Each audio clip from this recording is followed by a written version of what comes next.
신앙이라는 게 그런 거죠. 신앙이라는 게 무엇을 생각하느냐에 따라서 우리가 히브리 11장에 믿음은 바라는 것들의 실상이라는 말을 우리는 우리의 욕심, 그죠? 거기에 그 믿음이라는 것을 우리 욕심이라는 말로 대체하고 있는 경우가 너무 많죠. 그래서 믿음 바라는 것들의 실상이라고 하니까 크게 믿어야 된다, 크게 보여야 된다 라는 생각들을 하시는 분도 계시고, 그렇게 우리가 살아오기도 했었고, 또 내가 믿는 그것이 이루어져야만 믿음일 거라고 생각을 하며 살았다라는 것이죠. 근데 만약에 신앙생활이 내 뜻을 이루는 것이라면 지금까지 우리의 신앙 고백은 다 거짓말인 거죠. 우리는 신앙 고백을 하거나 주님이 가르쳐준 기도에 늘 뭐라고 얘기하냐면 아버지의 뜻이 이루어지길 원한다고 얘기를 하거든요. 여러분, 신앙생활의 우리의 목적이 늘 얘기하는 것처럼 아버지를 위해서, 또 아버지 뜻을 이루기 위해서라고 얘기한다면 지금 우리가 믿고 있는 믿음과 너무 다른 거예요. 우리가 늘 고백하거나 말씀을 듣거나 뭔가 할 때는 나는 또 하나님 뜻이 이루어지기를 소망하고 그것이 하나님 뜻이라고 얘기하고, 그렇게 됐을 때 은혜라고 얘기하는데, 정작 내게 어떤 문제가 닥쳤을 때는 그 문제를 우리는 뭐라고 얘기해요? 하나님이 지금 내 기도를 들어주지 않는데요. 아니, 언제는 들어주고 언제는 안 들어주고 왜 그러실까요? 내게 아무리 좋은 얘기를 하고 내게 아무리 좋은 일을 해도 정작 나와 나의 이익에 반하면 우리 그것을 폄하하거나 아니면 심지어는 원수처럼 생각할 때도 있죠. 여러분, 신앙생활을 열심히 하던 사람들이 가끔 시험 들어서 교회를 핍박하는 사람들이 많이 있습니다. 열심히 안 한다고 그렇게 하진 않죠. 그들이 열심히 했던 목적이 어쩌면 자기 뜻을 이루기 위해서였기 때문이 아닐까 싶어요. 정말 한 뜻을 위해서 열심히 했다면 우리 실망할 게 없어요. 낙심할 게 없어요. 그것이 안 이루어진다 할지라도 그것은 하나의 뜻일 것이고 또 누군가를 통해서 이루어질 수 있겠죠. 근데 사람에 대한 기대는 그러지 않은 것 같아요. 사람에 대한 기대는 늘 내 편이기를 원하고, 늘 나와 함께 하기를 원하고, 늘 내 말에 귀 기울여주기를 원하는 것 같아요. 오늘 사도 바울이 고린도 교인들한테 편지를 쓰면서 무슨 얘기를 하냐면, 너희를 향해서 우리 마음은 넓다, 그러니 너희도 마음을 넓게 가져라 그래요. 사도 바울이 고린도 교인들에게 너희의 마음을 넓히라 그러는 거예요. 마음을 넓혀라. 여러분, 마음이라는 게 뭘까? 마음. 여러분, 마음이 뭐라고 생각하세요? 히브리어로 마음이 레브라 그러는데요. 중심, 내부, 핵심. 그러니까 마음을 우리가 생각하는 것처럼 어떤 마음 먹거나 뭐 이런 게 아니라, 히브리 사람들은 그 마음을 뭐라 하면 우리의 삶의 핵심, 중심이라고 얘기를 하는 거예요. 그러면 마음을 넓혀라. 지금 사도 바울이 너희가 마음을 넓혀라 그 말은 너희 속에 있는 근본 마음을 넓히라는 거예요. 근데 마음이 우리가 넓게 하고 싶다고 넓어지던가요? 그게 잘 안 되죠? 그러면 마음이 좁은 사람과 마음이 넓은 사람의 차이가 뭘까요? 포용함이에요, 포용함. 마음이 좁은 사람들은 표현을 못해요. 그래서 누가 뭐라 조금만 하면 막 같이 싸우려고 덤비고, 누가 뭐라고 얘기하면 거기에 대한 반응이 너무 즉각적으로 나오는 사람들. 그런 사람들 뭐라고 얘기해요? 속 좁은 놈이라고 얘기를 해요. 속 좁은 사람이라고. 그러면 반대로 마음이 넓은 사람은 어떤 사람이에요? 포용력 있는 사람인 거예요. 누가 뭐라고 해도 그럴 수 있지, 그럴 면도 하지 라고 넓게 얘기해 주는 사람. 우리가 한번 여러분 주변에 마음 넓은 사람을 한번 생각해 보세요. 어떤 사람이 마음 넓은가? 그리고 과연 나는 마음 넓은 사람인가 한번 생각해 보세요. 그때그때 변하죠. 어떨 때는 막 마음이 조급해가지고 좁아졌다가, 어떨 때는 좀 너그러졌다가. 언제 마음이 넓어져요, 그러면? 여러분의 마음이 늘 넓길 바랍니다. 사도 바울이 고린도 교인들에게 편지할 때마다 무슨 말을 썼냐면, 고린도인들이여 너희를 향하여 우리의 입이 열리고 우리의 마음이 넓어졌으니. 사실은 고린도 교회가 사도 바울이 그렇게 칭찬할 만한 그런 교회는 아니었어요. 문제도 많았었고 그 안에 파당도 있고, 정말 어떻게 보면 고린도전서 같은 경우는 그들이 좋은 말로 사랑에 대한 얘기, 은사에 대한 얘기를 했지만 그렇게 그걸 얘기할 수밖에 없을 정도로 그들이 뭐하고 있었어요? 지금 파당을 짓고 있는 거예요. 그러니까 그 속이 어떨까요? 속상하기도 하고 왜 저럴까 싶지만, 그런데도 그들에게 마음을 넓게 하고 뭐라고 얘기해요? 그럼에도 불구하고 너희가 이렇게 살면 안 되고 너희가 그래도 사랑해야 되고, 이런 말을 썼어요. 그러면 그 말을 쓸 때 바울의 마음은 어땠을까요?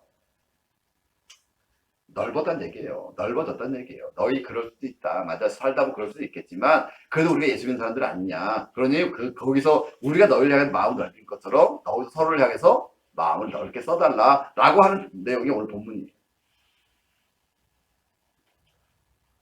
자, 우리가 늘 신앙생활을 할 때마다 제가 여러 번 말씀드리죠. 우리는 예수 그리스도의 피값을 여기온 사람들이에요. 그러면 우리는 늘 뭘 생각해야 돼요? 예수 그리스도의 피값을 생각해야 되는 거예요. 그분이 나를 위해 십자가를 지셨다는 사실을 생각하셔야 하는 거예요. 그러면 그분이 나를 위해 십자가에 희생하기까지 마음이 넓었다면 우리는 어떻게 살아야 될까? 그 생각을 한다면 우리의 마음이 좀 넓어지지 않을까요? 사람이 마음이 좁아지는 원인은요, 참지 않기 때문이거든요. 그죠? 참아주면 문제 없어요. 근데 참지 않으니까, 참지 못하니까 마음이 좁아지는 거예요. 젊을 때, 어릴 때죠? 그때는 조급해요. 참지 못하는 거예요. 조급해져서 막 욱하게 되고. 근데 점점 나이가 들었다는 얘기는 뭐냐면 그런 것들을 하나하나 참아내 가면서 이제 성숙해져 감으로 그거를 용납할 수 있는 나이가 되었다. 그때 우리는 그런 사람들을 어른이라 그래요. 그러니까 어른이라는 개념은 나이 먹은 사람이 어른이 아닌 거죠. 나이 먹으면서 그동안 쌓았던 경험들을 통해서 내 마음에 넉넉함이 생기고 그런 아직 모르는 조급한 그런 사람들을 쳐다볼 수 있고 용납할 수 있는 마음을 가진 사람들. 그래서 마음이 너그러운 사람들을 어른이라 그래요. 사람들은 자기가 나이 먹었다 해서 다 어른이라고 생각을 하는 분들 계시거든요. 근데 나이 먹은 어른 애들이 많아요. 어른이라 그러죠. 어린이 말고요. 어른이. 어른임에도 불구하고 몸집은 커지고 나이 먹었지만 여전히 애들처럼 조급해서 성질내고 하는 그런 사람들을 우리는 요즘 신조어예요. 어른이라고 부르더라고요. 몸은 어른인 것 같은데 마음은 어린이 같다. 로마서 6장에 보면 인내가 우리의 소망을 이룬다고 얘기를 해요. 여러분 소망이라는 게 뭐예요? 꿈을 꾼다는 거잖아요. 근데 오늘 내가 꿈꿔도 내일 이루어질까요? 그럼 여러분 그 꿈이 아닌 거예요. 그건 그냥 내일 당장 이룰 수 있는 계획일 뿐인 거죠. 그러면 소망이 꿈이 되기 위해서는 오랜 시간이 지나야 되고 내 힘으로는 잘 되지 않다. 그래서 열심히 노력해야 되는 것들이 소망인 거죠. 근데 그 소망을 이루기 위해서는 어떻게 해야 돼요? 결국 내가 참고 인내하고 그 소망을 이루기 위해서 열심히 살아야 되거든요. 근데 그런 게 없으면 결국 마음이 좁아질 수밖에 없다는 거예요. 자, 여러분의 마음은 어때요? 여러분의 마음은 넓어요, 좁아요? 다 넓길 바랍니다. 또 마음이 좁아지는 건 나만 생각하기 때문에 그래요. 이기적이죠. 창세기 19장에 보면 그 하나님의 사자들이 롯을 찾아가죠. 롯을 찾아가는데 롯이 혹시라도 롯의 입장에서는 그가 하나님의 사자인지 몰라요. 나그네지만 그래도 나그네가 다른 사람들한테 해를 입을까봐 자기 집에 보고를 하거든요. 근데 그 사람 찾아와서 그 롯에게 얘기하죠. 그들 내놔라 우리의 욕심대로 채우겠다라고 얘기를 해요. 그러니까 자기 욕망을 채우기 위해서 수단과 방법을 가지 않는 것. 그런 사람들이 마음이 넓을까요? 아니요, 넓지 않아요. 이기적인 사람은 절대 마음이 넓을 수가 없어요. 이기적인 사람은 절대 남을 용납하지 않습니다. 그리고 남을 용납하지 않는 사람은 마음이 넓을 수가 없어요. 결국 이기적으로 자기 욕심을 채울 수 있을지 모르겠지만 넓은 마음을 가지고 많은 사람을 위해서 살 수는 없게 되는 거예요. 그리고 흥분하면 마음이 좁아집니다. 우리가 잘 아는 모세. 민수기 입장에 보면 이스라엘 민족이 문제 없다고 막 불평하잖아요. 그때 모세가 좀 기분이 나빴었나 봐요. 왜 그런지 모르겠지만 어쨌든 거기 기분이 나빴어요. 그때 하나님 기도를 하죠. 그래도 모세는 하나님 기도를 해요. 근데 그 기도 내용이 좀 불순해요. 하나님 어떻게 할 겁니까? 내가 이 사람들 부모도 아니고 나한테 왜 이렇게 시키십니까? 막 그게 그 내용에 기도 내용에 지금 하나님께 대한 불평이 가득해요. 근데 하나님께서 말씀하시죠. 그래? 그럼 반성을 갖춰서 물을 내게 해라. 근데 이미 모세의 마음은 어땠어요? 상했어요. 왜? 아니 이스라엘 민족이 한두 번도 아니고 벌써 몇 번째다고요. 뭐가 없을 때마다 자기에게 불평하고 그러니까 하나님께 대해서 지금 뭐예요? 원망하는 마음이 생긴 거죠.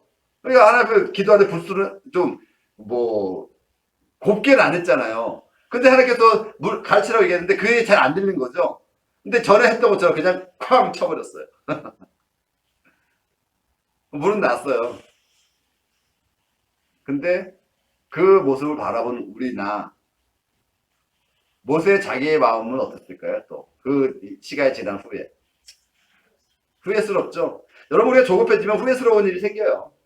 그러면 마음을 넓히려면 어떻게 해야 할까? 아니 사도 바울 이렇게 마음을 넓히라고 하잖아요. 그럼 우리가 어떻게 해야 될지도 얘기해 줘야 되지 않을까? 그냥 마음이 넓어져라. 마음이 넓어져라. 여러분 어떻게 하면 마음이 넓어지죠? 마음이 넓어지는 다른 길은 없을 거예요. 우리가 그리스도의 마음을 다 갖는 것밖에 없어요. 그리고 우리 스스로 어른이 되어야 돼요. 우리가 성경을 배우고 말씀을 읽는 이유가 뭐냐면 그리스도의 마음을 갖는 거예요. 그리고 성경을 배우는 이유가 우리가 성경을 배워서 성경을 많이 알자는 거 아니에요. 그 성경 속에 나와 있는 하나님의 마음이 무엇인지 알아서 우리도 그런 하나님의 마음을 좀 갖자라는 의미로 성경을 배우고 있는 거거든요. 성경은 우리를 진리 가운데로 인도하라고 한다고 얘기를 해요. 그리고 성경은 하나님의 말씀으로 얘기를 하죠. 그러면 하나님 말씀을 많이 읽은 사람은 어떨까요? 아무래도 우리 안에 하나님의 마음이 어떤지를 알 수 있는 은혜가 있겠죠. 그러면 조급함에서 조금은 한 발쯤 물러날 수 있지 않겠냐는 거예요. 내가 여전히 조급하다 생각하시는 분들은 성경을 좀 많이 읽으세요. 그 성경을 통해서 하나님 마음을 좀 이해했으면 좋겠어요. 그리고 하나님이 우리를 향해서도 오래 참으시고 우리를 향해서 용납하시는 것처럼 여러분도 여러분 주변에 여러분 사랑하는 사람을 위해서 용납하시고 조금 참아줄 수 있는 인내가 여러분에 나타나길 바랍니다. 마음을 넓히는 다른 길은 없어요. 그런데 마음을 넓힐 수 있는 길은 성경을 통해서 우리가 하나님의 마음을 알면 하나님이 나를 위해서 십자가를 지신 것이 너무 감사할 때 우리는 그러면 그 은혜를 위해서 나는 어떻게 살 것인가를 생각하게 되겠죠. 그럴 때 마음이 넓어지는 거예요.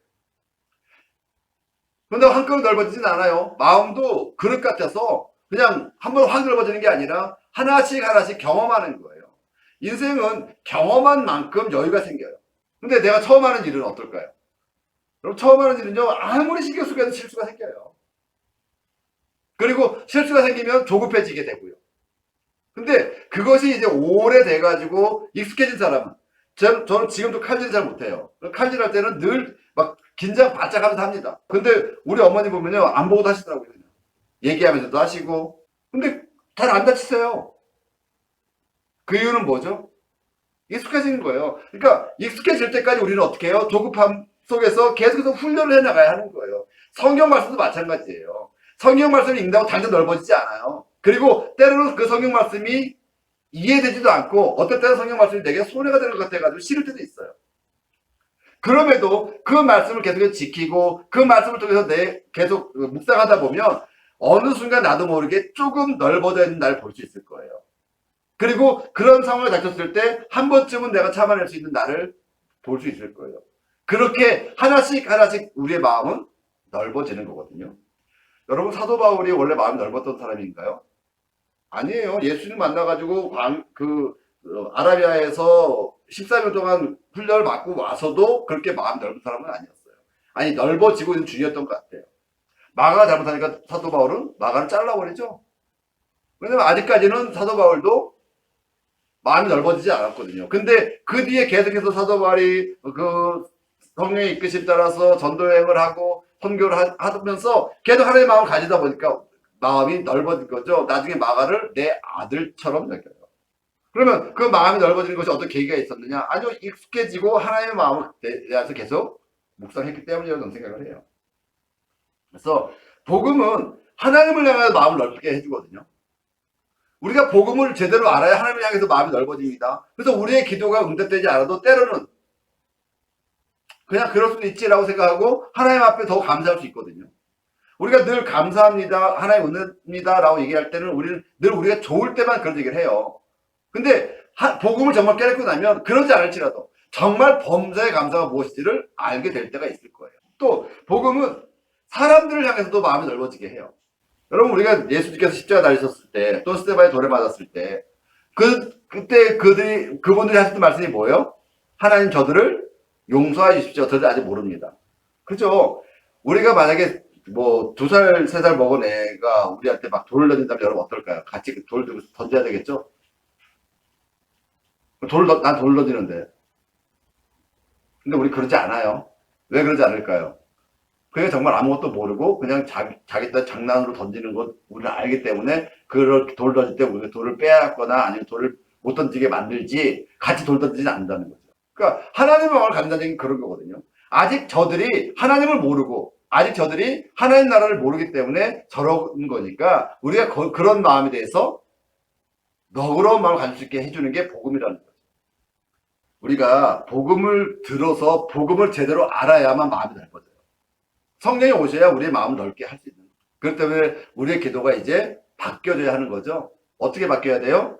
성령을 통해서 내 마음이 넓어져야 되는 거예요. 근데 내 마음이 넓어진다는 그 개념은 하나님의 마음이 우리 안에 와서 우리가 하나님의 마음으로 세상을 바라볼 수 있어야 하는 거예요. 복음이라는 것이 무엇이냐, 믿음이 무엇이냐에 대해서 우리가 한번 생각해 봐야 되지 않을까요? 어쩌면 우리도 마음이 넓어져야 될 필요가 있어요. 우리도. 근데 그 넓어지는 방법이 그냥 넓혀야 하는 것이 아니라 하나님의 말씀을 읽고 하나님의 마음을 알고 하나님의 뜻을 알 때 우리의 마음이 넓어진다라는 거예요. 저는 여러분들의 마음이 넓어지기 바랍니다. 그래서 하나님의 위대하시고 높으신 그 뜻이 여러분들에게 이루어지기 위해서라면 여러분의 모습 속에 하나님의 모습이 있어야 하지 않겠냐고요. 말로는 맨날 하나님 나를 사용하여 주시옵소서, 하나님 나를 통해서 하나님의 뜻이 이루시옵소서 하지만 하나님 쓸 수가 없으면 어떻게 돼요? 하나님 쓸 수가 없으면. 일자 바꿔서 여러분 같으면 여러분이 하나님이라면 여러분 쓰시겠습니까? 그 기준에 맞추기 위해서 우리 스스로 뭐 하는 거야? 날마다 기도하고 날마다 나를 쳐서 복종하는 거잖아요. 그 길밖에 없어요. 사도 바울이 뭐가 그렇게 죄가 많아서 죄의 괴수라고 얘기하고 날마다 죽는다고 얘기하고 있고 날마다 나를 쳐서 복종한다고 얘기하겠습니까? 사도 바울이 우리보다 죄를 많이 졌겠습니까? 사도 바울이 우리보다 아는 게 적겠습니까? 아니면 사도 바울이 우리보다 하나님의 은혜를 적게 받았습니까?